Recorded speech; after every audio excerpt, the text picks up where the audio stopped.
हम मीनू झा प्रणाम करै छी समस्त मिथिलावासी के। एकटा चैती महिषवानी गाबऽ जा रहल छी। रचनाकार एकर आदरणीय श्री मणिकांत झा जी छथिन और संग दऽ रहल श्रीमती ललिता झा।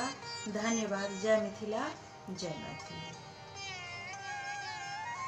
मसाने में धूनी रमोलनी हो रामा, भांगिया बताहबा।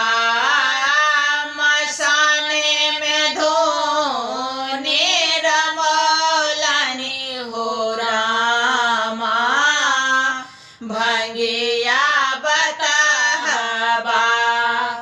भांगिया बताहबा हो, भांगिया बताहबा। आज गोतरो बनोलनी हो रामा, भांगिया बताहबा। मसाने में धूनी हो रामा, भांगिया बताहबा। सुनै छलाहो जे देवक देव छथि, सगर लोक महादेव कहबै छथि। सुनै छलाहो जे देवक देव छथि, सगर लोक महादेव कहबै छथि। भेखारे रूप देखौलनि हो रामा, भांगिया बताहबा।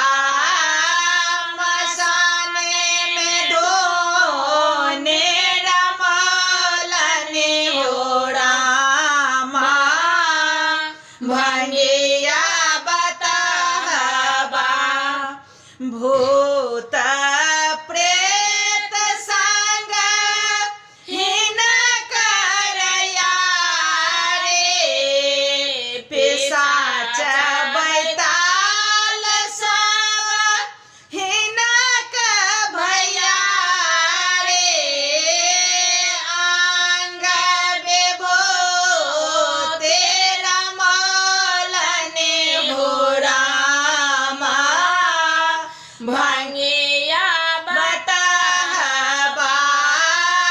मसाने में धूनी रमोलनी हो रामा, भांगिया बताहबा।